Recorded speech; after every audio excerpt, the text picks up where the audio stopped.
Eh bien, chers amis, je crois qu'il est temps pour un courrier des spectateurs. J'ai accumulé tant de matériaux que je ne sais pas comment nous allons traiter la chose, mais ouvrons tout de suite le dossier et nous verrons bien. J'ai un dossier spécifique pour tout ce qui est les photos du ciel que vous m'avez envoyées et que nous traiterons séparément. Alors commençons dans l'ordre où les courriers, écrits que j'ai reçus se présentent.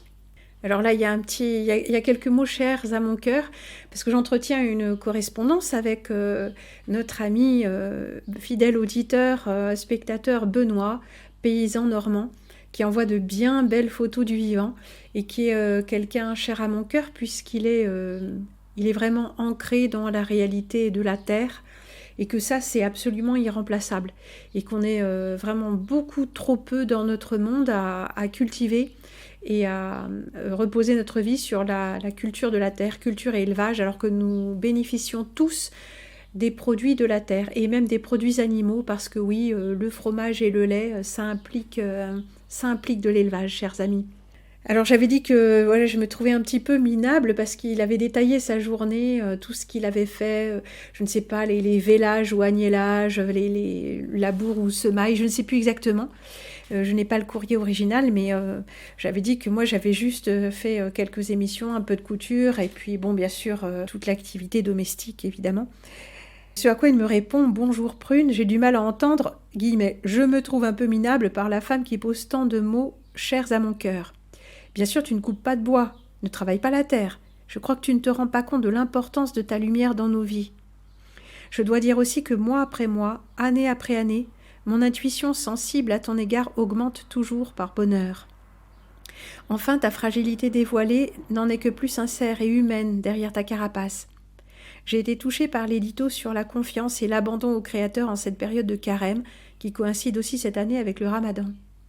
Le jeûne, c'est exactement ça. Un rééquilibrage de l'esprit sur la matière, une révision de notre temple vivant pour ce printemps qui vient. Alors, aussi un petit paragraphe qui suit parce que son fils a eu l'idée de semer le lin d'hiver, il me semble, je ne savais pas exactement ce que c'est, mais nous en reparlerons peut-être dans une capsule plus dédiée au textile, ce que je pensais faire là, mais il y a beaucoup de choses et puis je ne trouve pas le message juste là, mais donc je félicitais Benoît de semer du lin et puis je lui disais qu'il nous raconterait un petit peu tout ça, cette filière et déjà à l'origine, puisque si ces matériaux sont végétaux et naturels, ils sont donc cultivés, il y a bien quelqu'un qui les cultive. Alors c'est très bien d'avoir les informations à la source et pas juste par un site internet qui est tellement bien fait, qui nous explique tellement tout bien. Non mais là, le retour aux sources de la réalité, c'est toujours mieux. Pour le lin, les félicitations seront pour mon fils. J'ai toujours fui cette culture semi-intégrée au débouché industriel. Alors, il faudra nous expliquer ça, mais en fait, c'est une culture industrielle puisque ça va partir pour être vendu et transformé, hein, évidemment. Tous ces métiers sont très différents les uns des autres. Le cultivateur du lin n'est pas le transformateur du lin, évidemment. Le cycle est très court pour le lin à fibre de printemps. 90 jours suffisent et le semis et l'arrachage fin juin, après le rouissage plus ou moins long en fonction de la météo. L'idéal est l'alternance de pluie et de soleil pour désagréger l'écorce sans pourrissement. Un retournement est généralement suffisant avant le roulage, au mieux fin juillet, parfois jusqu'en octobre, les années sèches. Alors le rouissage, c'est vraiment une étape délicate. Moi qui me suis essayée avec du lin et de l'ortie, avec plusieurs techniques, juste un tout petit peu, hein, pas des champs, hein, mais je voulais juste faire l'essai, j'ai pas réussi à rouir correctement. Soit ça a pourri, soit ça n'a pas fonctionné. Le matériel est la plupart du temps fourni et facturé par les tailleurs. Les tailleurs, c'est le taillage, c'est l'étape qui suit le rouissage. C'est l'étape où on casse, la moelle qui est à l'intérieur de la tige. Ça se fait traditionnellement, ça se faisait avec un truc qui ressemble à couper le pain, vous savez, dans les cantines. C'est un truc en bois qu'on trouve encore parfois dans certaines fermes, des espèces de lames de bois. Clac, clac, on passe comme ça la fibre, on la tire d'un côté tout en actionnant ce machin. Ça fait des petits copeaux qui feront on dit de la cheneviotte pour le chanvre, voilà, pour le lin, je sais pas, c'est de la bourre, de lin, enfin, tout ce qui reste, quoi. Donc maintenant, c'est fait industriellement. Donc ce sont les tailleurs qui sont en cheville avec les cultivateurs de lin. Donc là, apparemment, ce sont les tailleurs qui fournissent le matériel et qui le facturent. Et le lin reste parfois une année, voire plus, dans les hangars des agriculteurs, sans maîtrise de calendrier d'enlèvement. Ça veut dire qu'ils commandent, mais ils ne viennent pas forcément le chercher. Donc l'agriculteur, il a toute cette place qui est mobilisée.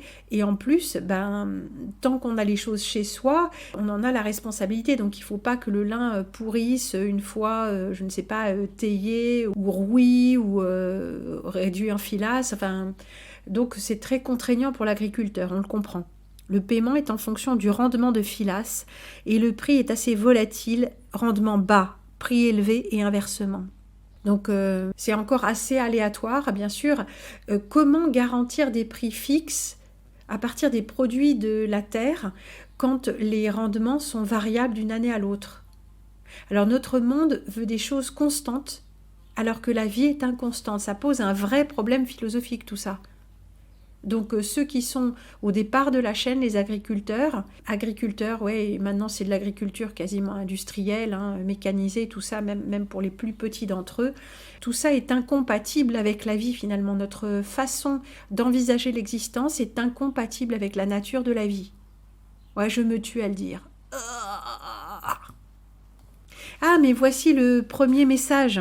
Voilà, le voici celui auquel j'avais réagi en disant « Moi je suis minable, j'ai presque rien fait aujourd'hui. » Très chère Prune, quelques photos de l'air du temps. La dernière lune m'a accablée de travail. Bois est mise bas à la pelle. Saint-Esprit, donc Saint-Esprit c'est son pan mâle. Saint-Esprit nous a offert sa première roue d'une queue renouvelée. Première salade d'ail des ours. On a semé du lin d'hiver pour la première fois à l'automne. C'est une idée de mon fils, je n'étais pas pour. Je t'enverrai des photos. Je te vois inspirée et pleine de vie. Continue ce régime textile. Bon baiser. Alors inspirée, c'est quand même beaucoup dire non, je ne suis pas inspirée. Ou alors je suis inspirée parce que je m'y efforce. Un peu comme une cuisinière qui serait lasse, qui serait fatiguée, qui n'a pas envie de faire à manger pour la maisonnée. Mais quand elle s'y met, c'est bon. C'est bon parce qu'elle a du métier et qu'elle y met du cœur.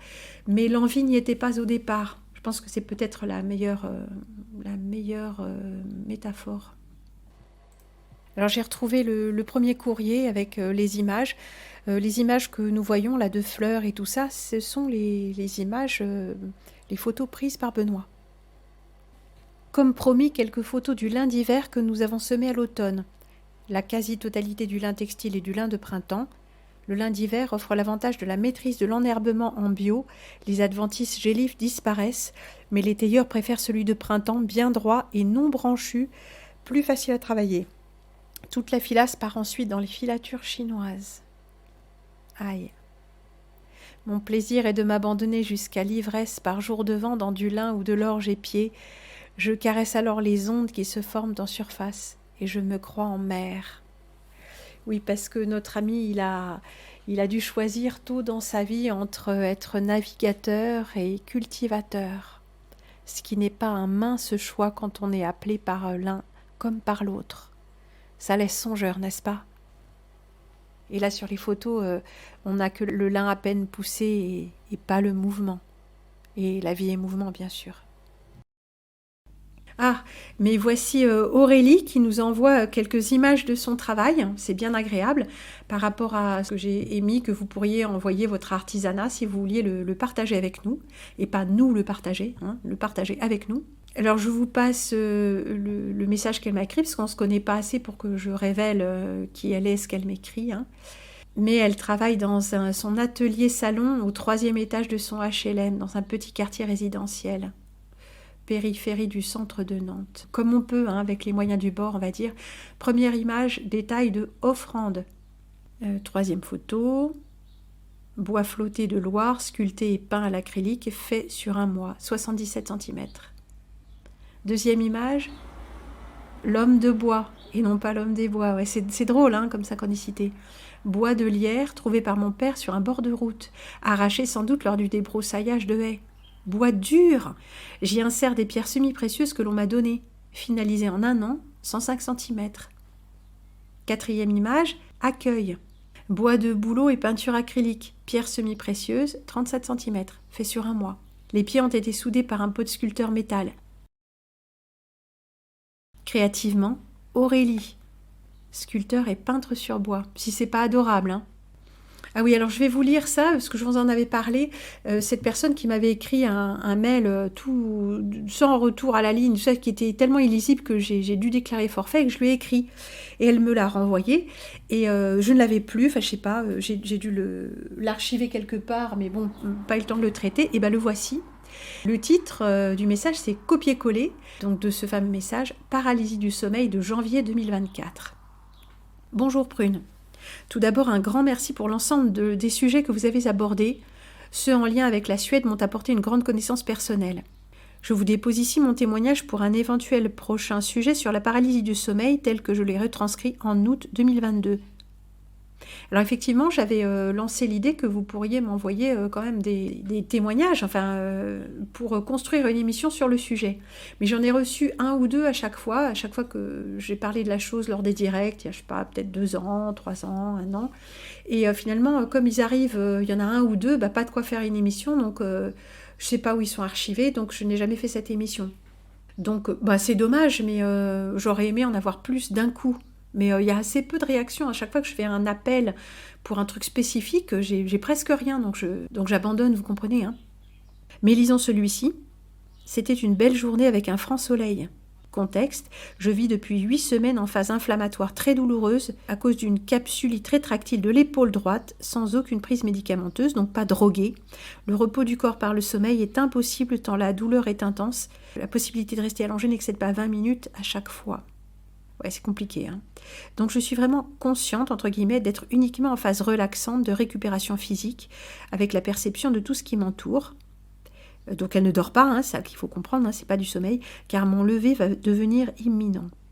Je vais pour ouvrir les yeux et je me vois allongée dans l'herbe à regarder ma maison. Et il y a bien les nouveaux voilages installés la veille à ma fenêtre de chambre.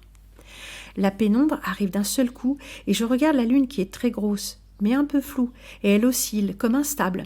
Puis elle devient carrément floue, en mode grossissant d'un téléobjectif, puis en zoom inverse, elle devient un tout petit point lumineux et très net comme un projecteur testé sur un rideau de scène.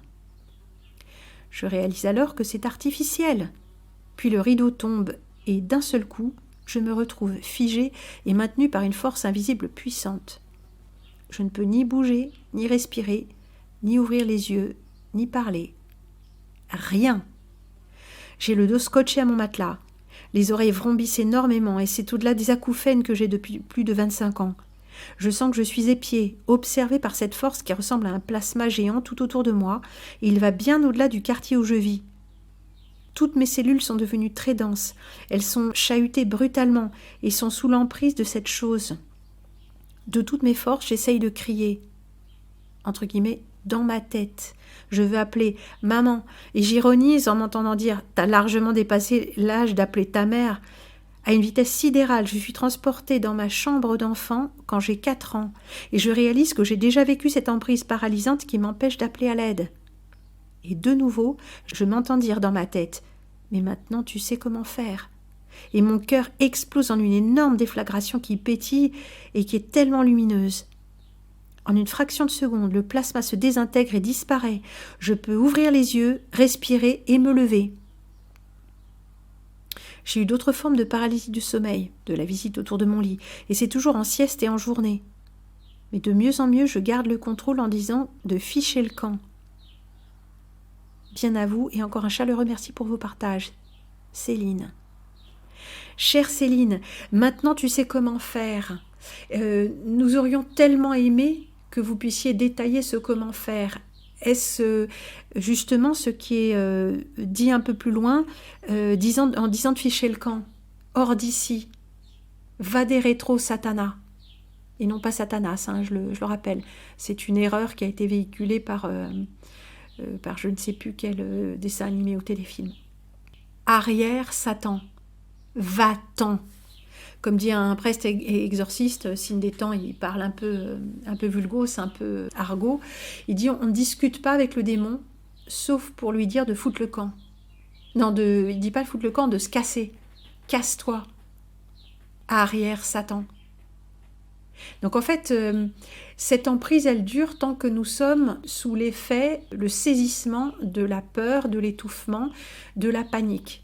Quand nous paniquons, notre esprit s'éteint, c'est physiologique. Et il nous faut une énorme puissance mentale pour récupérer notre esprit et par-delà la peur, malgré la peur, faire cesser cet état de fait. Alors généralement, ces paralysies du sommeil, elles s'arrêtent, elles finissent par s'arrêter parce que nous mettons une énergie extraordinaire, soit essayer de bouger, soit essayer d'appeler, et nous finissons par nous réveiller. Nous nous réveillons d'un coup. Là, elle ne dormait pas. Et c'est arrivé à beaucoup de gens qui ne dormaient pas, qui étaient en phase relaxante, en phase θ, naturellement, plus qu'en phase alpha, hein, vraiment les ondes les plus lentes, enfin la phase de relaxation proche du sommeil ou comparable au sommeil, mais sans le sommeil. Et là, nous avons, désormais, nous avons la solution. Il faudra nous en souvenir quand nous serons dans cet état, qui est presque un état second, et cet état d'emprise dite paralysie du sommeil. Et il faudra dire arrière, dehors. Moi, une fois, j'avais eu ça, et c'était pas exactement une paralysie du sommeil, mais si, enfin, j'étais paralysée, mais il n'y avait pas ce truc aussi paralysant, mais c'était paralysant quand même. J'étais dans mon lit, mais comme si j'étais dans un hamac et ballottée. Et là, il y a quelque chose, qui est dit là-dedans. Toutes mes cellules sont devenues très denses, elles sont chahutées brutalement et sont sous l'emprise de cette chose. Et effectivement, ces cellules, c'était comme ça, comme si j'étais secouée, soit secouée de l'extérieur, soit secouée de l'intérieur, un truc terrible.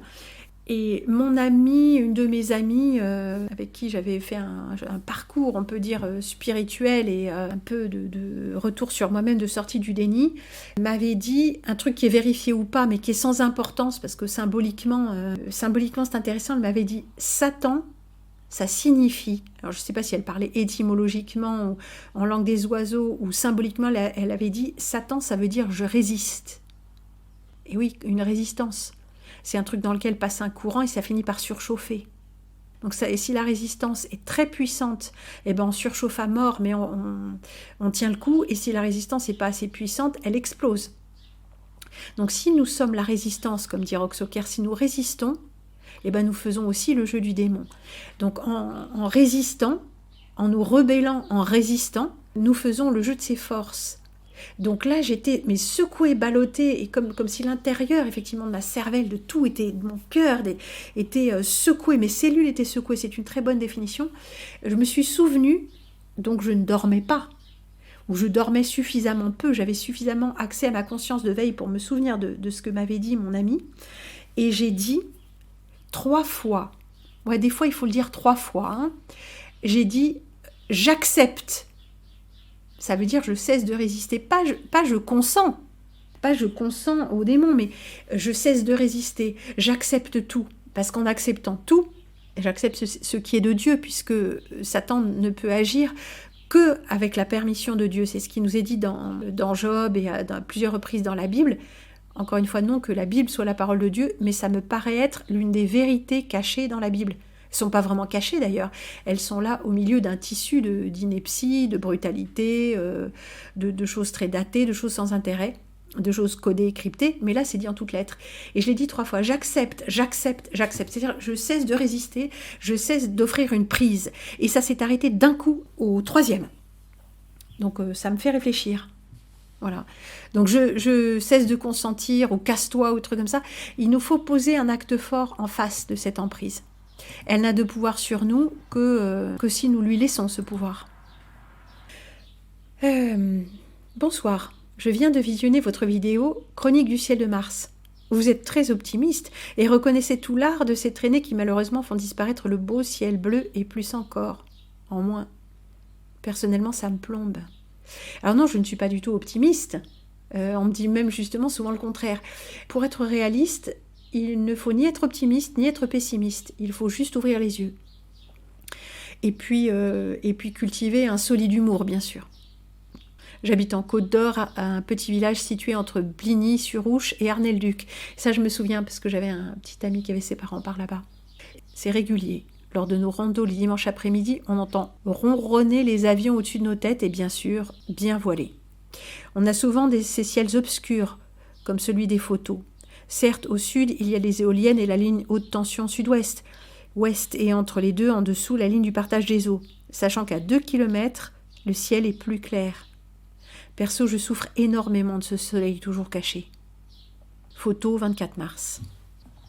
Oui, tout le monde en souffre énormément, hein. Tout le monde souffre énormément de cette absence de soleil, et j'insiste, et j'insiste, et j'insiste, de ciel bleu, de la couleur bleue, de la fréquence vibratoire du bleu. Ça, j'en suis sûre.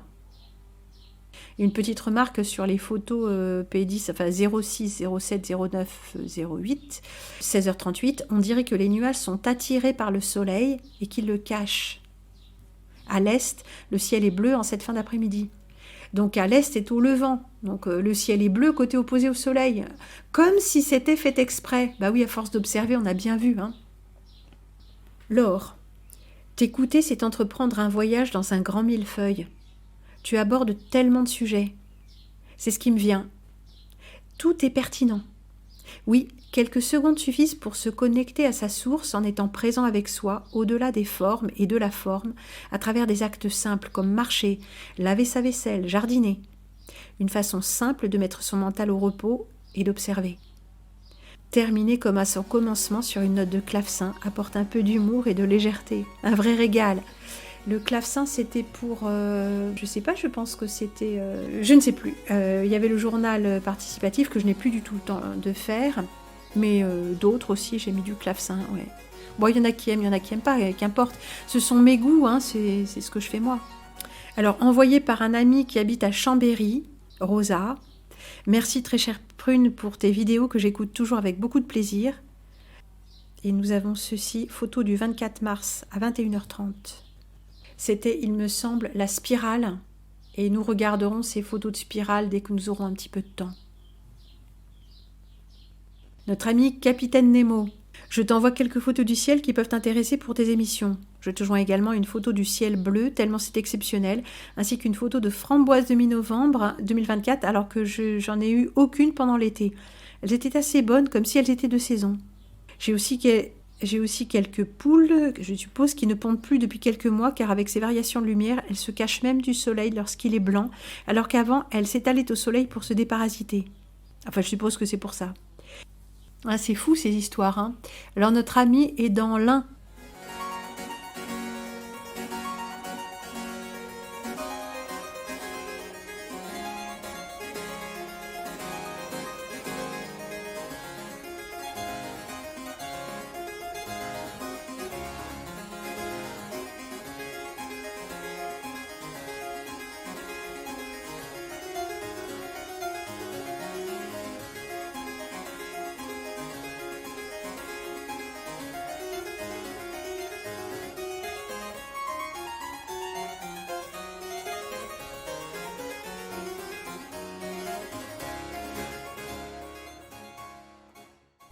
Salut Prune. Déjà de constater comme il m'a été difficile de franchir ce pas peut demander une tisane.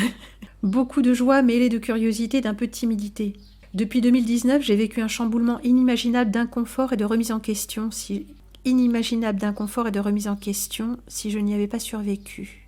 J'ai été de longues années à l'université, philo, éthologie à l'époque, psychologie. Je suis devenue professeure de yoga et versée sans passion dans le New Age. Les chamans ont essayé de m'allumer et puis j'ai été diagnostiquée autiste, certainement avec TDAH et HPI. Alors HPI, je sais plus ce que c'est. Bien des mots, mais surtout des inaptitudes dotées de beaucoup de compétences, alors que ce monde s'acharne à rester un mystère que je pressens bien qu'on manifeste à l'envers. J'ai fait de la photo aussi, du labo argentique, dès le collège, mon régal. Alors tu excuseras la pauvreté des images que je partage depuis mon simple téléphone avec difficulté car la photo sensible s'est muée en photophobique depuis 21 et le coco 19. Tout a changé trop vite pour moi. Je joins quelques photos, la vue est de chez moi, voilée comme chez toi, toujours en mars. Bien à toi.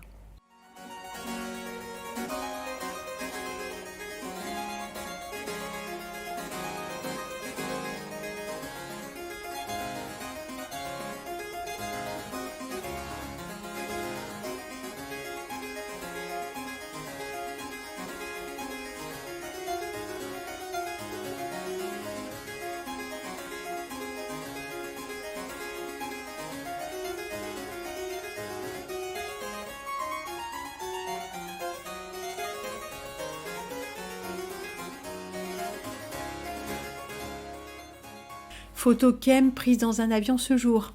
Bonjour Prune, voici une photo prise ce jour. Donc ça c'était... je ne sais plus, parce que je n'ai pas noté, mais je crois que c'est fin mars. Ou tout début avril, toute fin mars. Voici une photo prise ce jour à bord d'un avion qui s'en va vers Charleroi, Belgique, et qui pourrait t'intéresser. Et c'est chargé. En attendant les hirondelles. Chère Prune, voilà le mois d'avril. Cela fait 3 semaines que les vaches et les chèvres sont à l'herbe. Nous sortons tout juste du marasme de l'hiver, et l'eau sur le plateau déjà vient à manquer. 15 jours que le vent de misère souffle, et il fait très froid chaque matin. L'herbe tarde à repousser pour le 2e passage. Une pluie tempérée pour faire travailler les fumiers fraîchement épandus serait la bienvenue. En vallée, il faudra encore patienter. Les terrains sont à peine ressuyés. Donc en vallée, c'est le contraire. Lui, il est sur le plateau, c'est sec, et en bas, c'est encore mouillé. Le paysan ne sera-t-il jamais content? Non, le printemps est là. Le lait coule à flot. En bordure de bois, les vaches raffolent des ficaires. Elles le rasent jusqu'à terre, et notre beurre a repris son jaune d'or et accompagnera bientôt les premiers radis. Mon cerisier bien-aimé Early Rivers s'est réveillé, une rivière de fleurs.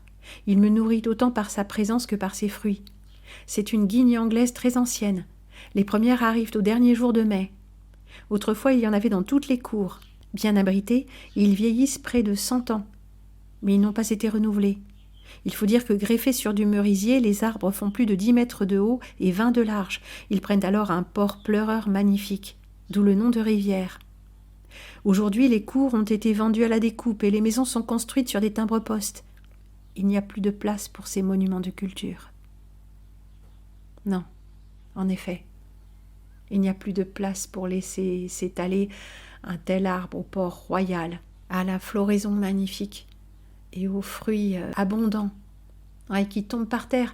Ça salit le toit des bagnoles, signe des temps, chers amis. Le petit paon a repris son plumage adulte, c'est un mâle. Saint-Esprit ragaillardi par cette lumière intense envoie son Léon puissant tout au long de la journée. Léon, Léon, Léon. Ah oui, mon voisin en a un, il a un Léon. Il a un Léon, l'autre damné de la terre. C'est toujours un plaisir au début. Après, en juin, au milieu de la nuit, quand la femelle couve, c'est plus dur. On a hâte que les amours finissent. Pour la lumière, très tôt le matin, elle me gêne déjà. Soit mes yeux sont fatigués, soit l'intensité a encore augmenté. Vu le déchet dans mes photos trop pâles, je penche pour la seconde solution. La truie a bien descendu sa mamelle et la mise bas est imminente. Je crois avoir une surprise aussi avec Vanille, ma jeune border, qui a un comportement bizarre depuis quelques jours. Elle doit être gestante de Lascaux, mon vieux chien. Je n'ai rien vu. Demain, dans ma poche, une pièce je mettrai. Elle me protégera dans la saison qui vient. Il n'y a pas d'avril sans le chant du coucou. Attendant les hirondelles, je contemple ce réveil. Oui, en fait, tout véritable paysan est un véritable poète. Un bon jour de la campagne varoise, où l'on dispose de bonnes choses locales comestibles, ainsi que d'une belle église du XIe et de sa chorale amateur en chant grégorien. Que Dieu vous bénisse. On a oublié dans notre histoire les rogations. Les rogations. C'est intéressant parce que notre précédent spectateur et auteur, Benoît, parle aussi des rogations. Les rogations, c'était les demandes faites de manière liturgique à Dieu de protéger les récoltes, etc. Et là, nous allons en écouter quelques-unes de la chorale varoise en l'église du XIe.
Mais à propos de ces yeux qui brûlent, et je ne suis pas la seule, hein, et tu n'es pas le seul non plus, hein, parce que... Oui, toi, tu n'es pas le seul. Bah oui, nous sommes tous désagréablement gênés et handicapés par ce soleil enfin ce soleil ou autre chose, mais si le soleil est une manifestation électromagnétique visible, eh bien tout l'électromagnétisme qui est à l'origine de cette manifestation-là nous impacte, comme on dit, nous affecte. Oui, remplacer impacté par affecté, ce sera plus français, je pense. Hein. Prune. Depuis plus de 6 mois, je fais des rêves à la con. Plus fatigants qu'agréables, avec des connaissances, des lieux, des objets connus, le tout dans des situations sans queue ni tête. Au réveil, je me sens fatiguée du cerveau, sous pression, et dans le mitote. Je ne sais pas ce que ça veut dire le mitote, hein, mais bon, peut-être vous savez. Chaque matin, je refuse et j'annule tout contrat passé dans mes rêves de la nuit. Oui, j'ai lu ça. Était-ce chez toi, cher ami, ou chez d'autres auteurs ? Ouais, je sais. Moi, je le fais pas, mais pas formellement, pas comme ça. Mais pourquoi pas, oui. Depuis quelques mois, j'ai des douleurs sans avoir mal aux articulations des coudes. Quand je bouge, j'agite les bras, tout va bien. Par contre, quand je touche autour de la rotule, je sens de vives brûlures. Alors, rotule ou coude ? Je pense que parce que la rotule, il y en a pas dans le coude, hein. Il y en a que dans le genou, hein. C'est pas pareil le coude. Enfin, donc je comprends pas très bien si c'est le coude ou le genou, mais par contre, quand je touche autour de la rotule, je sens de vives brûlures. Et quand je me masse doucement, des points de douleur sont douloureux. Il y a une petite redite, mais peut-être les points d'acupuncture sont douloureux. Si tu connais les points des méridiens ou les points autour sont douloureux, je ne sais pas. Question lunettes, je n'ai pas été chez l'ophtalmo depuis des lustres. Tiens, un lustre, c'est une période de 5 ans. Ah tiens, un lustre, c'est une période de 5 ans. Intéressant. J'ai toute une gamme de lunettes loupe que je mets en fonction de mon activité et surtout selon le type de lumière, guillemets naturelle, du luminaire soleil, ou éclairage à filament, ou lait, écrit LAID, hein, LED. Quand je lis au soleil, point besoin de lunettes, mes yeux voient net. Oui, alors je me suis fendue d'une réponse, hein, en plusieurs points, en commençant par les rêves. Oui, les rêves s'intensifient. Je ne sais pas où je vais la nuit, mais j'ai la sensation au réveil d'avoir vu beaucoup de gens, des ambiances de ville ou autres, où il y a beaucoup de monde. Je suis particulièrement épuisée aussi, mais je l'ai toujours été. Plus le matin que le soir, et même léthargique le matin, limite sommeil comateux, alors que la nuit, mon sommeil peut être léger. Bon, ça a toujours été comme ça pour moi. Hein. Je ne sais pas si c'est astral. Ah oui, ça c'est important, vraiment, je voudrais vous communiquer ça. Hein. Je ne sais pas exactement, parce que c'est pas toujours du même ordre, il me semble, cette activité via le sommeil et via les rêves. Pas forcément de rêves, mais par les rêves. Hein. Je ne sais pas si c'est astral ou si nous nous transposons dans une autre réalité vibratoire, plus compatible, alors que l'emprise mentale d'ici-bas est moindre. C'est-à-dire quand on dort, l'emprise mentale est moindre. Le mental est moins fort, on va dire. Et ça, je ne sais pas. Vraiment, ça, je ne sais pas. Peut-être parfois, oui, et parfois nous sommes récupérés. Oui, donc des fois, nous avons accès à des types de dimensions de rêve parce que le mental est moins fort et nous pouvons aller à des endroits où nous pouvons faire plus de choses qu'ici-bas et parfois nous sommes récupérés via le sommeil. Hein. Je ne sais pas. Cela me semble être une phase d'adaptation à autre chose puisque ici, nous nous déconnectons de plus en plus de cette phase de la réalité. Ça, c'était pour les rêves. Ensuite, pour les douleurs, j'ai répondu les douleurs qui s'effacent au mouvement, comme j'expérimente un allègement de l'ankylose dès que je bouge un peu, ça m'évoque de l'œdème, c'est-à-dire une rétention d'eau destinée à diluer les acides, c'est-à-dire qu'il y a une acidification. Et cette acidification, je dois en parler depuis longtemps, et j'ai toujours pas eu le temps de le faire, hein. Elle a des causes multiples, voulues bien sûr, et des conséquences encore plus intéressantes pour nos contrôleurs. Cette acidification, elle est tellement intensifiée que nous en faisons tous les frais. Rien que ce qui se passe dans le ciel nous donne quelques indices, mais il y a davantage encore que le visible.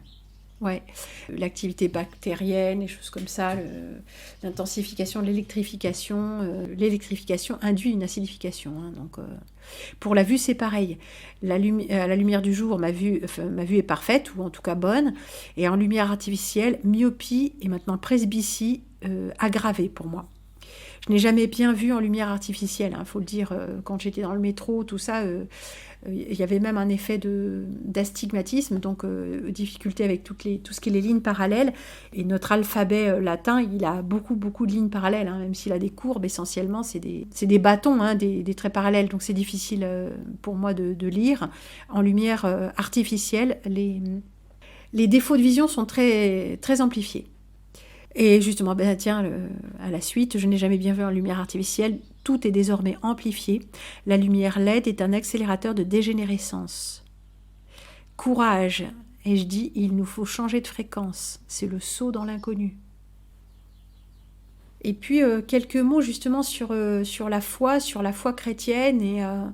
Alors j'étais un petit peu troublée, donc nous avons entamé un dialogue justement qui fait suite, hein, bien sûr, à toutes ces révélations du Père Verlinde et cette étude de l'huile du Christ qui est et n'est pas un processus alchimique. Donc soit nous versons dans l'astral, soit nous nous extrayons de l'astral et nous comprenons que cette alchimie des alchimistes est encore un chemin de perdition et que l'huile du Christ est quelque chose de beaucoup plus élevé qu'une pratique alchimique.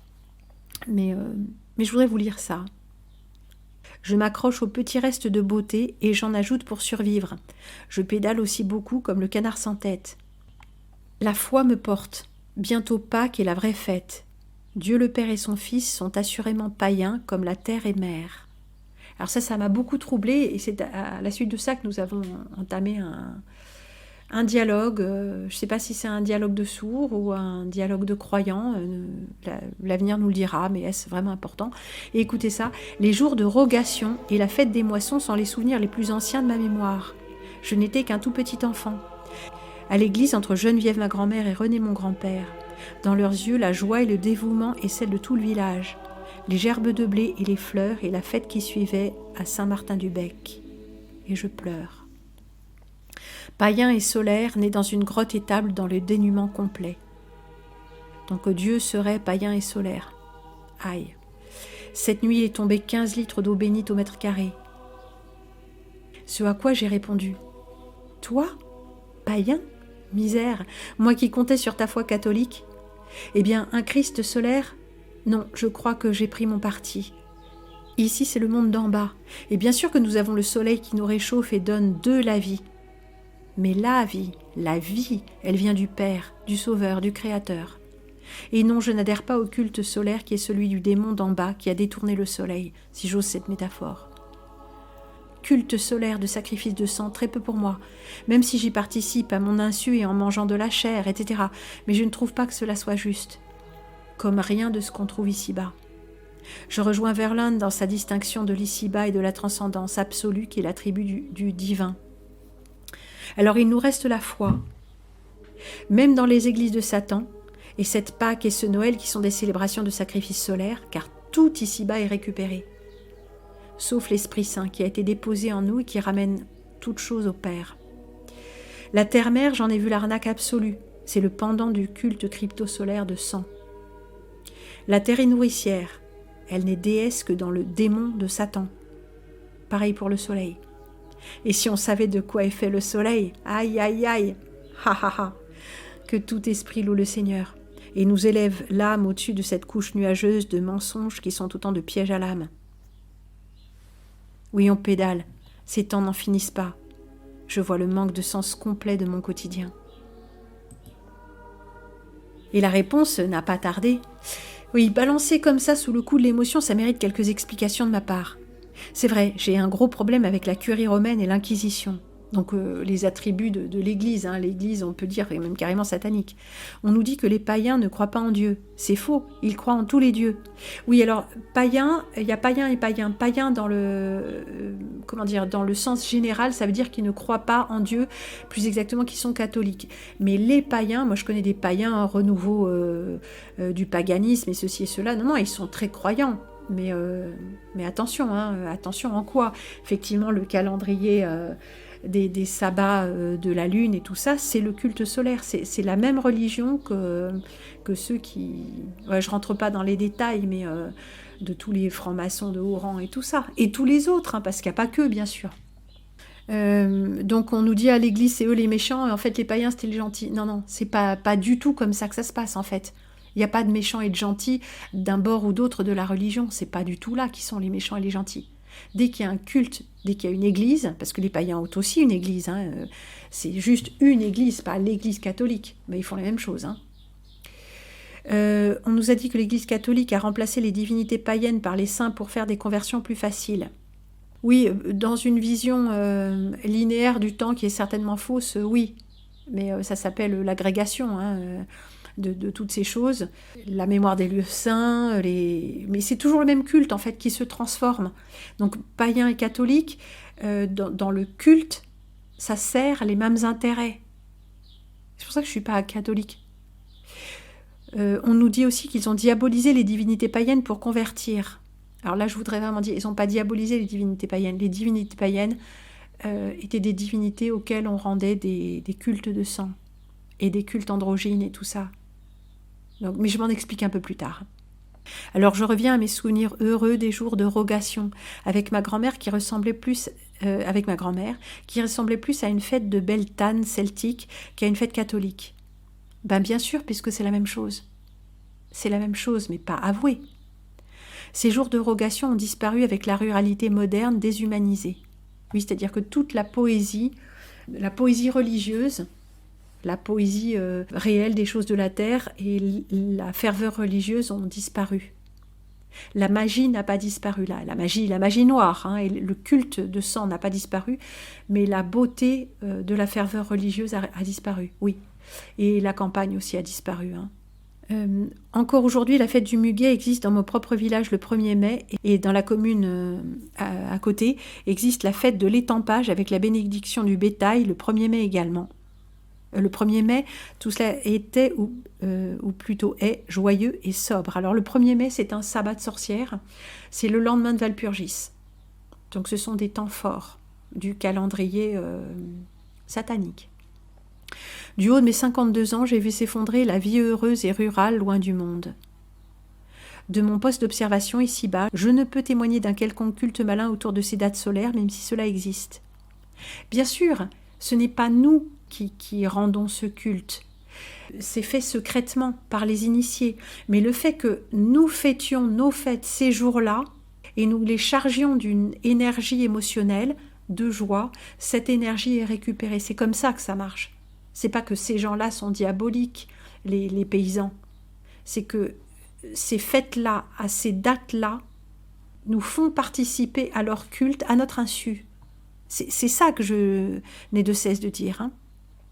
Aujourd'hui que je me suis enivrée avec bonheur des glycines, du colza, de mes cerisiers, de mon arbre muguet, de mes tulipes, de la pluie féconde, d'une citelle curieuse, du vélage de mésange qui a fait une superbe génisse, je suis affligée de constater qu'au-dessus des fleurs, aujourd'hui encore, je me suis fait pulvériser comme un rat, et que le soleil a bien changé depuis mon enfance passée, où je le crois enfin mieux qu'aujourd'hui.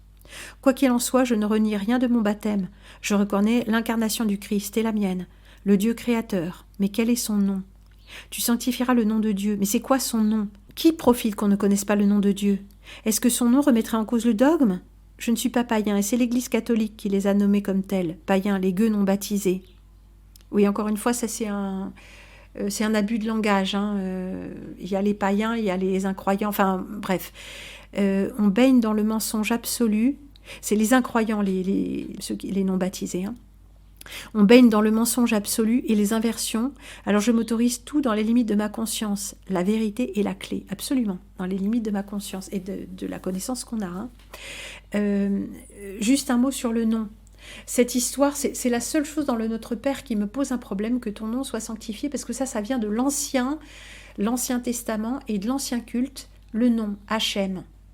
On ne dit pas le nom de Dieu, nom de Dieu. Ça encore, ça vient de la Bible. Eh ouais. On ne dit pas le nom de Dieu. On dit, pour parler de Dieu, on ne dit même pas Dieu, on dit le nom. On emploie le mot, le nom commun, nom.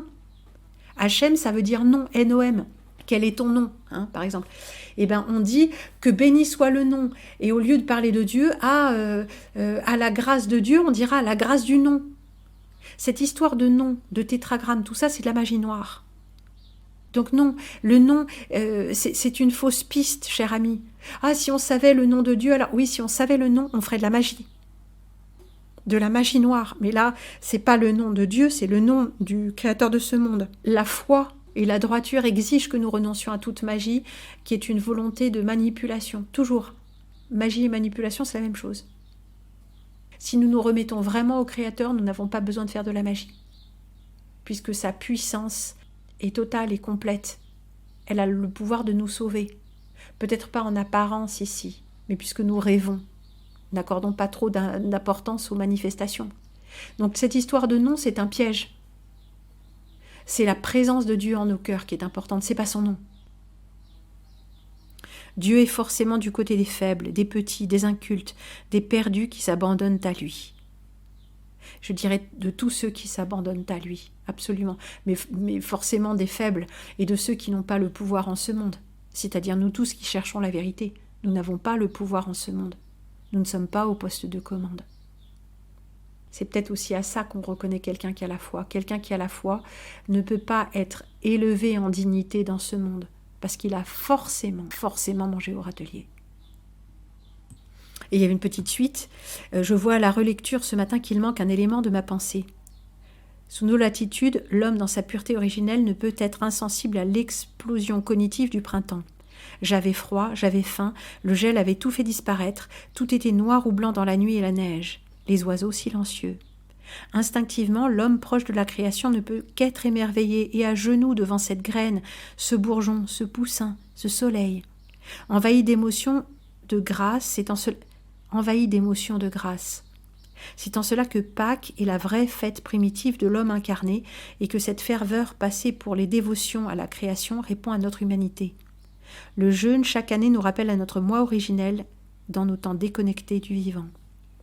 Alors absolument, mais il ne faut pas confondre le culte et le culte qui finalement toujours est récupéré par la religion sans nom et l'émerveillement. Mais effectivement, il se pourrait que même tout ça ne soit pas naturel, que cette alternance des saisons ne soit pas si belle et poétique, mais soit déjà un détournement de la vie. C'est ça que je vous demande de considérer possiblement. Que la vérité de Dieu est au-delà de ce qu'on nous a fait croire qu'elle était. Donc j'ai encore répondu, en effet, tout ce qui nous rappelle au miracle de la vie nous émerveille à juste titre. Mais cette idée d'homme originel, que j'ai caressée longtemps, vraiment j'ai eu du mal à m'en défaire, me paraît désormais erronée, ce plan étant celui de la chute, c'est-à-dire de la falsification. Nous avons une prescience de cet état de nature, de cet état de grâce, c'est sûr, de cet état avant la chute, entre guillemets, c'est peut-être ça que ça veut dire. La matrice originelle, diraient certains, reprenant les propos de Roxoker. En tout cas, cette vénération pour la vie avec un grand V est détournée en une vénération pour le soleil, la lune, la terre en tant que Dieu. C'est précisément cela le paganisme, une déification. Alors là, c'est presque même de l'animisme, mais il y a une déification dans le paganisme, comme dans les cultes romains et grecs, si jamais ils ont existé, sont à ce titre des paganismes. Force de la nature, force du cosmos, tout ça, nouvel âge, tout ça se rejoint. Et bien sûr que l'Église catholique, en tant qu'institution, est vouée au malin et travaille pour lui. Forcément, c'est visible. La dichotomie totale entre le message évangélique et ce qu'on trouve dans les églises, même la richesse ou la demande de soumission et d'obéissance au clergé, et non pas à Dieu, ce qui est très différent. Pourtant, en renversant les idoles païennes, ces grands saints tels que saint Patrick, entre parenthèses, personnage historique ou symbolique, ça je ne sais pas, ou archétypal, diraient certains. Ces grands saints tels que saint Patrick ont surtout brisé les dalles, entre guillemets, sacrées, mais sanglantes des sacrifices humains, et ils ont fustigé la pensée magique, astrale et démoniaque. C'est cela l'apport du christianisme. Enfin, moi c'est ce que je dis, et j'en démordrai pas. Depuis saint Paul, c'est le refus de la magie.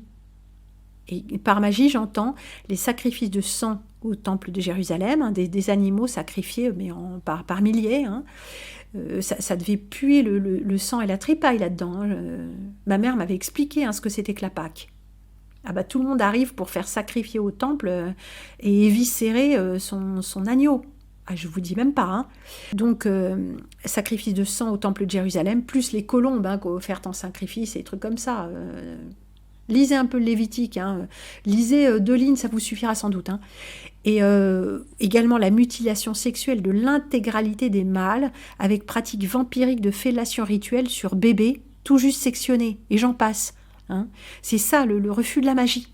Le christianisme, c'est le refus de cette magie-là, de la loi mosaïque. Hein, enfin, c'est pas le refus de la loi mosaïque, c'est le refus de toutes les pratiques magiques associées. Hein. Donc saint Paul, il dit la circoncision du cœur. On arrête la mutilation sexuelle des bébés. C'est pas ce qu'on mange, c'est pas les tabous alimentaires, c'est pas ça. Donc il y a une rupture avec l'esprit magique. Et Saint Patrick qui brise les pierres sacrées, hein, tous ces trucs sacrés, la sacrée. Non mais je m'énerve, je m'échauffe. Dès qu'on dit sacré, il n'y a plus rien à dire. Mais c'était des lieux de sacrifice humain. C'est ça que ça veut dire. C'est le culte solaire qui est un culte de sang. Donc que ce soit historique ou symbolique, le christianisme, nous éloigne de ces pratiques tribales, comme dit l'autre, hein, l'autre c'est Soral, hein, de la magie de sang et du culte cryptosolaire. Autrement dit, la religion sans nom. Et aux 1000 visages. La droiture, la dignité et l'amour avec un grand A qui surpassent toute autre considération, refusant toute compromission magique avec les pouvoirs de ce monde où tout est mêlé. C'est ça le christianisme. C'est les valeurs du christianisme et de l'évangile, c'est ça. Hein. Alors oui, adorer l'expression de la vie, mais pas adorer le soleil. Oui, c'était, comment il s'appelle j'oublie toujours son nom, c'est fascinant ça. Qui disait « Je n'adore que Dieu hein. ». D'autant que la vérité sur la nature du ciel et du soleil, de la lune et du reste commence à nous exploser au visage. Ce qui est de Dieu se révèle à travers ce monde, mais pas dans ce monde. Donc certainement pas à travers le soleil ou la terre. Si ce sont des émanations de la création, il y a la part de Dieu dedans, mais il y a l'œuvre du démon partout, si nous vivons dans une matrice falsifiée. C'est ça le monde de la chute. Voilà, donc comme toujours, j'ai conclu de la seule manière qui me revenait, que tout esprit loue le Seigneur, qu'il est... Donc ça, c'était le Père Ange qui conseillait cette imprécation, enfin cette parole... que tout esprit loue le Seigneur, ça veut dire que même les esprits impurs louent le Seigneur. Si les esprits impurs se mettent à louer le Seigneur, alors la volonté du Seigneur est faite jusque dans tous les plans, quoi, on pourrait dire. Qu'il élève notre âme au-dessus des œuvres de Satan. Et de notre chère Clarita, à propos de tout et de rien, comme elle nomme elle-même sa missive du jour, ma bien chère Prune, bien souvent je t'associe à des moments de bonheur, surtout ceux liés à l'intériorité et à l'âme.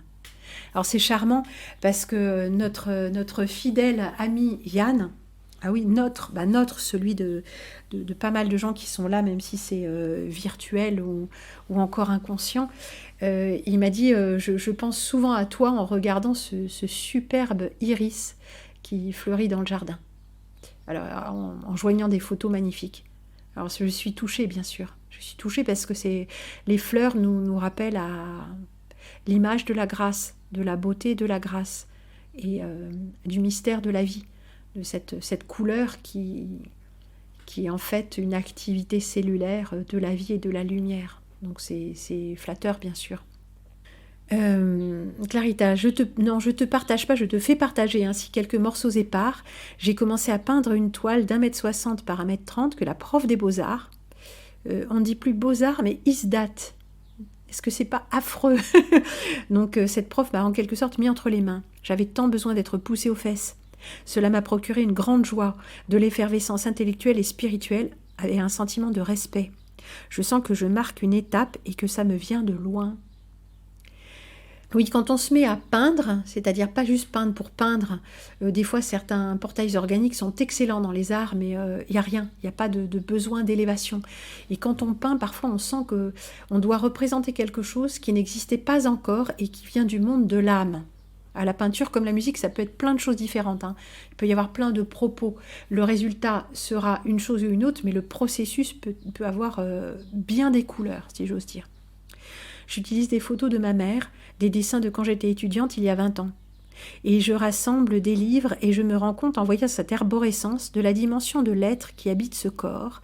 Et ça m'a donné le vertige et des larmes de joie et une grande paix qui m'accompagne et se diffuse. Oui, le processus de création, le processus artistique, on va dire, peut nous emmener très très loin dans la recherche de qui nous sommes et nous emmener bien au-delà de nous-mêmes et de notre existence quotidienne, hein, et nous rapprocher de cette transcendance que nous cherchons tant. Hein. Hier, j'achetais des légumes et je me suis accrochée quelques secondes à un meuble tant j'étais submergée par la joie, par cette capacité au travers d'un brocoli de m'apporter de la joie et du bien-être et aussi bien connaître mes menus plaisirs. Être, mais avec tant de simplicité et d'anonymat. Être en étant rien à la fois, ou si peu. Et ce brocoli, il n'est pas innocent parce que s'agissait-il d'un romanesco ou d'un brocoli ordinaire, eh bien l'œil exercé voit se développer la spirale de Fibonacci. Cette spirale qui n'est quand même que... Elle est très belle, elle est très artistique, mais elle est une image de l'enfermement dans lequel nous sommes. C'est une grille d'enfermement, la spirale de Fibonacci. Alors elle est belle, mais elle nous parle de l'enfermement. Elle nous parle de l'enfermement où nous sommes, mais elle est belle, ça se renverse. Intéressant, n'est-ce pas ?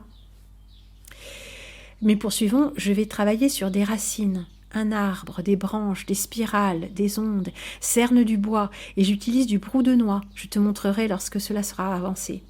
Et si j'en ai la permission, je vous montrerai aussi ces images. Parce que c'est déjà très très joli.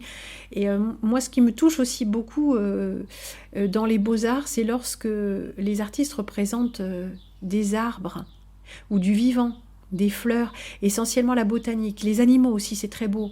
Et puis bien sûr des visages humains et parfois même des natures mortes, mais sont-elles natures mortes faites de fruits, on ne peut pas vraiment dire que c'est mort, mais vraiment les paysages et les arbres, ces paysages du XVIIe avec des arbres et des ciels d'orage fantastiques, ça me touche absolument. Les tableaux qui représentent des bouleaux aussi, quand c'est bien peint bien sûr, mais ça me touche toujours, ouais, toujours.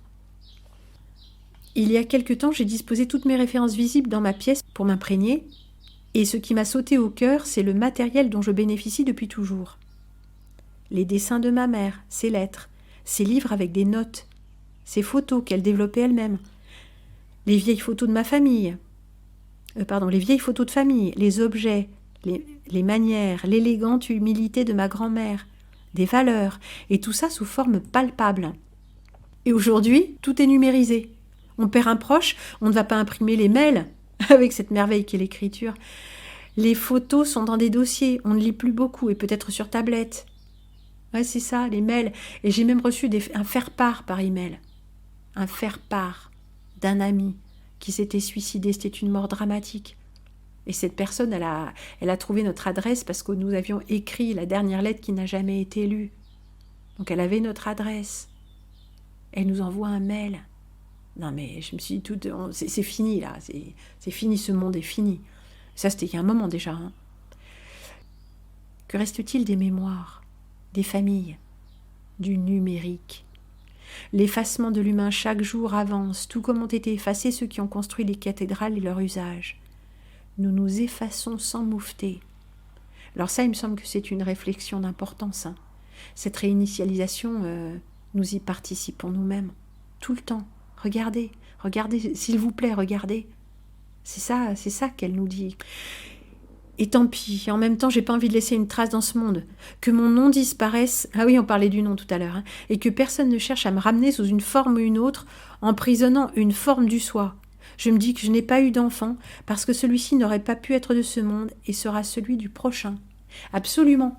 Et moi aussi, j'ai pas eu d'enfant dans ce monde parce que quelque chose m'a retenu, hein, quelque chose qui maintenant devient absolument visible. J'ai essayé, mais avec retenue, pourrait-on dire. Et quand même quelque chose qui n'allait pas, quoi. Je savais que je ne serais pas de taille, et puis je n'avais pas du tout anticipé ce qui allait venir. Hein. En quelques jours, la chaleur soudaine, après 3 semaines d'un vent de dingue et pas chrétien. Les gens se sont mis à poil et c'est Babylone. Les filles ressemblent de plus en plus à des prostituées et se ressemblent entre elles de plus en plus. L'effacement se fait là aussi. Hier, j'ai buté sur un grand noir à la mâchoire carrée et bien viril, mais affublé d'une petite robe et de chaussures pointues. J'ai failli pousser un cri de saisissement devant ce spectacle de l'enfer. Et ça se promène au milieu des gosses. Ça doit s'appeler le progrès. J'ai aimé ta réflexion sur Hercule Poirot, que je regarde de temps en temps pour l'anglais et les costumes et les manières distinguées. Ouais, les manières distinguées, c'est quand même cette bonne société qui est l'élite, hein, petit bémol, cher ami. Hein. Et je m'étais fait la remarque de la froideur des scénarios quant à la mort et surtout cette normalité de l'assassinat. Sais-tu qu'Agatha Christie a un jour mystérieusement disparu plusieurs jours à l'âge adulte, une énigme ? Cette semaine, à mon école, se déroule une triste histoire. Un collègue a son grand-père atteint d'Alzheimer qui a disparu depuis plusieurs jours. Il était chez sa fille, il s'est levé, il a pris la clé des champs. La famille est dans tous ses états. Ils ont fait appel à plein de médiums, au moins 7, chacun avec une histoire différente. Horrible. Et pour te dire la dissociation des gens, une petite collègue de 21 ans se propose d'aller passer l'après-midi avec ces gens pour les aider et de dire « Oui, moi qui adore les enquêtes, je vais bien m'amuser. » Ouais, je veux dire, c'est pas un de mes proches. J'ai les yeux qui ont dû me sortir de la tête un instant. Bon, ensuite, c'est une charmante portail organique. Hein. Et j'apprends beaucoup avec eux, et ils se transmettent tout via les réseaux. C'est l'effacement par la disparition de la sphère privée. Tout ça pour dire, vive la vie qu'il palpite encore en nous, dans les quelques gens que nous aimons, et qui nous aiment, et ceux croisés que l'on perçoit. Vive les arbres qui nous permettent de nous tenir encore debout. Sans eux, nous serions déjà couchés. Ah oui, ça j'en suis persuadée, oui. Ils nous font encore barrage et nous protègent, je le pense. Oui, moi aussi je le pense, et je le crois. Honneur aux arbres, ouais. De tout le règne de ce monde du vivant, ce sont encore les arbres qui m'emplissent le plus de mystère et certaines pierres qui parlent. Ensuite un extrait vert doré, et quoi ? Tout est sensible. Pythagore. Ah, Pythagore c'est un initié, hein. Pythagore c'est vraisemblablement pas très ancien, puisque la Grèce n'est pas ancienne. Et après il y a un poème de Gérard de Nerval, qui peut vite inciter au paganisme, mais je vous le lis quand même. Homme, libre penseur, te crois-tu seul pensant dans ce monde où la vie éclate en toutes choses ? Des forces que tu tiens, ta liberté dispose, mais de tous les conseils, l'univers est absent. Respecte dans la bête un esprit agissant. Chaque fleur est une âme à la nature éclose, un mystère d'amour dans le métal repose. Tout est sensible, et tout sur ton être est puissant. Crains dans le mur aveugle un regard qui t'épie, à la matière même un verbe est attaché. Ne le fais pas servir à quelque usage impie. Souvent dans l'être obscur habite un Dieu caché, et comme un œil naissant, couvert par ses paupières, un pur esprit s'accroît sous l'écorce des pierres. Alors là, il est beaucoup question d'astral. Hein. Un Dieu, on a bien compris, un Dieu, c'est un faux Dieu. Hein. Mais nous conclurons sur ces arbres magnifiques et sur cette jolie image d'art floral, du métal imitant la nature. Regardez, les montants de cette marquise semblent s'être embranchés tout seuls. Il en part de petits rameaux qui servent de support. Et de même pour cette descente de gouttière, ce chéneau, ce sont aussi des bourgeons de feuilles qui servent de fixation. Tout a été pensé pour la beauté. Et même la pierre contournée, courbe, magnifique, qui s'intègre dans le bâtiment bien carré, qui sert aussi de support à cette descente. C'est d'une délicatesse absolue. On peut effectivement marier la ligne droite et la courbe florale dans un état d'esprit de bâtiment classique. C'est vraiment émouvant. Mais il faut avoir l'œil au détail, bien sûr. Terminons sur ces images de grâce, des fleurs, des arbres, du vivant.